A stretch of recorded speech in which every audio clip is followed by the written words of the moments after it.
Good afternoon. MSI inter college के इस आभासी कक्षा में आप सभी का स्वागत है। मैं शाहिद नबी आपको हाई स्कूल हिंदी के विषय में व्याख्यान प्रस्तुत करूंगा।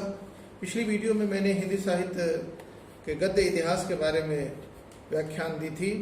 उसी क्रम को आगे बढ़ाते हुए आज हम हिंदी गद्य के विकास के ऊपर प्रकाश डालेंगे।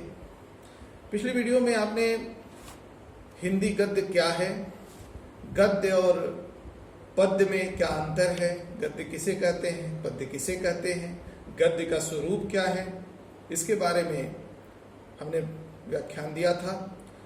आज उसी क्रम को आगे बढ़ाते हुए हिंदी गद्य का विकास पर हम प्रकाश डालेंगे। हाई स्कूल के प्रश्न पत्र के अनुसार पहला प्रश्न जो 5 अंकों का आता है, जिसमें 5 खंड क, ख, ग, घ, अंघ होते हैं, उसी क्रम में हम इस पर चर्चा को आगे बढ़ाते हुए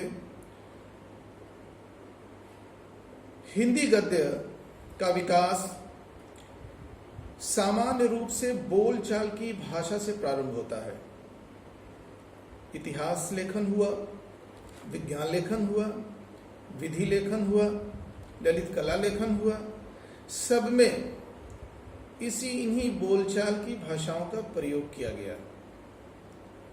समय बीतता गया और इसमें शुद्धियां और संवर्धन आते गए। लेखकों ने जब साहित्य की रचना प्रारंभ की तो अपने अनुभूतियों को, अपने विचारों को प्रकट करने के लिए भी भाषा का सृजन किया, उत्पत्ति की। प्रमुख रूप से भाषा रूपों के विकास की दृष्टि से इसकी 3 कोटियां हैं। चाहे प्रेमचंद हो, आचार्य रामचंद्र शुक्ल हो, निराला जी हो, जयशंकर प्रसाद हो, कोई ये छूता नहीं है कि उन्होंने अपने स्तर से कुछ भाषा का सृजन न किया हो या संवर्धन न किया हो। 3 जो कोटियां हैं, उसमें पहली कोटि है वर्णनात्मक गद्य। इतिहास, जीवनी, यात्रा वृत्तांत की जो रचनाएं लिखी गई वो वर्णनात्मक गद्य में लिखी गई। दूसरा है विवेचनात्मक। विवेचनात्मक गद्य जो है, इसके अंतर्गत सौंदर्य शास्त्र, आलोचना, दर्शन, विधि, ये सारी रचनाएं विवेचनात्मक के अंतर्गत की गई। तीसरी जो है वो है भावात्मक, जिसमें ललित निबंध, गद्य गीत, नाटक, तमाम तरह की रचनाएं जो भावों से आनंद प्राप्त होती है, वो भावात्मक कोटि के रूप में प्रस्तुत की गई। संसार की दूसरी भाषाओं के समान ही हिंदी भाषा के साहित्य में भी पद्य का अवतरण गद्य से बहुत पहले हुआ है। पद्य की इस प्राचीनता के अनेक कारण हैं। पद्य की इस प्राचीनता के अनेक कारण हैं। एक प्रमुख कारण तो यह है कि आरंभ में ही मानव ने अपनी भाव प्रधान प्रकृति के कारण पद्य रचना में ही वास्तविक आनंद की अनुभूति को प्राप्त किया। मन की प्रसन्नता के लिए कविता से बढ़कर दूसरा साधन उसे कहां मिलता।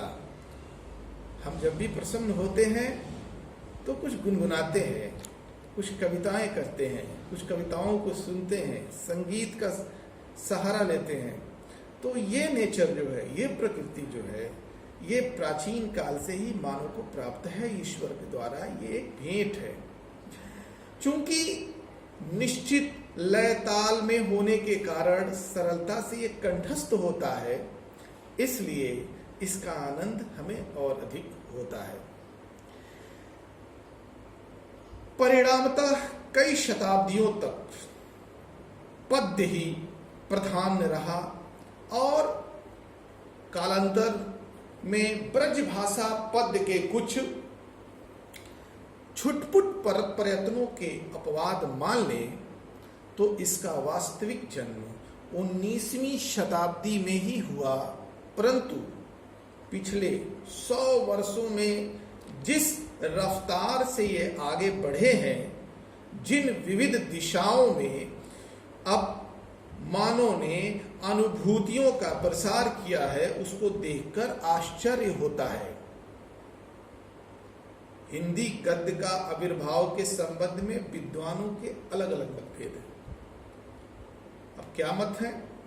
कुछ 10वीं शताब्दी मानते हैं तो बहुत 13वीं शताब्दी मानते हैं, किंतु 19वीं शताब्दी के नवजागरण काल में हिंदी गद्य का वास्तविक रूप उस समय स्पष्ट दिखाई देने लगा जब हमारा देश मध्यकालीन रूढ़ियों से मुक्त हुआ और पश्चिम से आती हुई नवीन संस्कृति चेतना की लहरों को आत्मसात कर रहा था, यानी कि अपनी रूढ़िवादियों को तोड़कर वो एक नवीन विचारधारा को आत्मसात किया, अपने व्यवहार में लाया और उसी तरह से उसने अपने जीवन को सरल बनाने का प्रयास किया, जिसमें नवीन शिक्षा पद्धति, नवीन वैज्ञानिक पद्धति, नए वैज्ञानिक आविष्कार इत्यादि हमारे सामाजिक जीवन पर प्रभाव डालते रहे।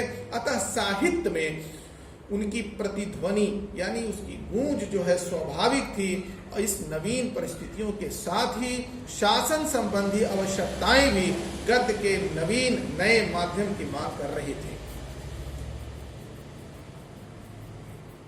हिंदी गद्य के प्राचीनतम प्रयोग में राजस्थानी ब्रज भाषा में ज्यादा मिलते हैं। राजस्थानी गद्य हमें 10वीं शताब्दी से दान पत्रों, पट्टे प्रमाणों, टीकाओं के अनुवाद ग्रंथों को देखने को मिलता है।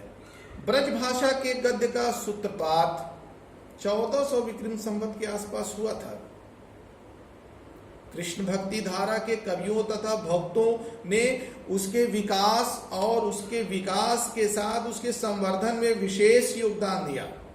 17वीं शताब्दी तक की लिखी हुई जो रचनाएं उपलब्ध हैं, उनमें गोस्वामी विठलनाथ की श्रृंगार रस मंडन, गोकुलनाथ जी की 84 वैष्णव की वार्ता और 252 वैष्णव की वार्ता, नाभादास की अष्टयाम, बैकुंठमणि शुक्ल की अगहन महात्म्य और वैशाख्य महात्म तथा लल्लू लाल का लिखा हुआ माधव विलास विशेष रूप से उल्लेखनीय है।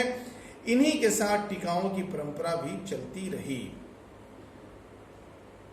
लेकिन जो हिंदी खड़ी बोली का प्रतिष्ठित रूप है, हिंदी भाषा की जो प्रतिष्ठित रूप है जिसमें हम व्याकरण प्राप्त करते हैं, हिंदी खड़ी बोली, उसका प्रथम दर्शन अकबर के दरबारी कवि गंग के द्वारा लिखित चंद छंद वर्णन की महिमा नामक ग्रंथ और फिर कुतुब शतक तथा स्वामी प्राणनाथ के ग्रंथों में होती है। इसके बाद लल्लूलाल हैं, सदासुख लाल हैं, लल्लूलाल की प्रेम सागर, सदासुख लाल की सुख सागर और इंशाअल्लाह खां की रानी केतकी की कहानी, सदल मिश्र का नासिक केतोपाख्यान इत्यादि हमें हिंदी खड़ी भाषा का हमें गद्य के रूप में मिलते हैं। 19वीं शताब्दी के मध्य में दो और लेखक सामने आए, राजा शिव प्रसाद सितारे हिंद और राजा लक्ष्मण सिंह।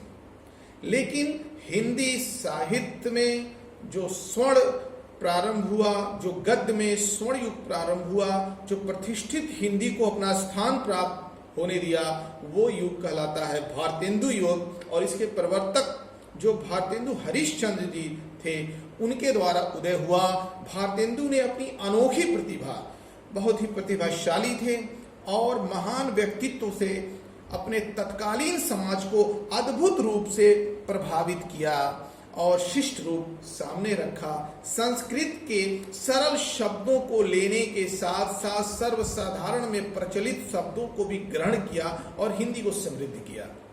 इसके अलावा श्रीनिवास दास, बालकृष्ण भट्ट, प्रताप नारायण मिश्र, राधा कृष्ण दास, कार्तिकी प्रसाद खत्री, रामचरण गोस्वामी, बद्रीनाथ चौधरी प्रेमघन इत्यादि इत्यादि हैं।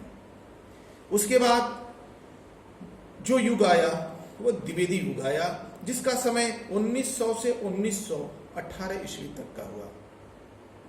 इसमें महावीर प्रसाद द्विवेदी ने हिंदी के तत्सम रूपों का एक प्रतिष्ठित एक पत्रिका निकाला, सरस्वती, और उसके अनुसार उस समकालीन जितने भी लेखक थे वो अपनी रचनाएं उनको भेजते थे और उनको वो परिष्कृत रूप प्रदान करके अपनी पत्रिका के माध्यम से उसको छापते थे और जनमानस तक पहुंचाते थे। आज हमने दो युगों को पढ़ा, भारतेंदु युग और द्विवेदी युग।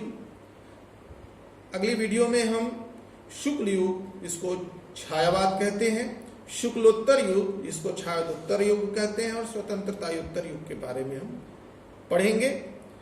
आज के लिए बस इतना ही। आप सभी ध्यान से इसको देखें, इस वीडियो को, और जो भी चीज़ समझ में नहीं आती हो वो जो ऑनलाइन आपको नंबर मिले हुए हैं वर्चुअल क्लास के, आभासी कक्षा के, उस पर इसका समाधान कर सकते हैं, या व्यक्तिगत नंबर पर भी मुझे आप व्हाट्सएप कर सकते हैं। बहुत बहुत धन्यवाद।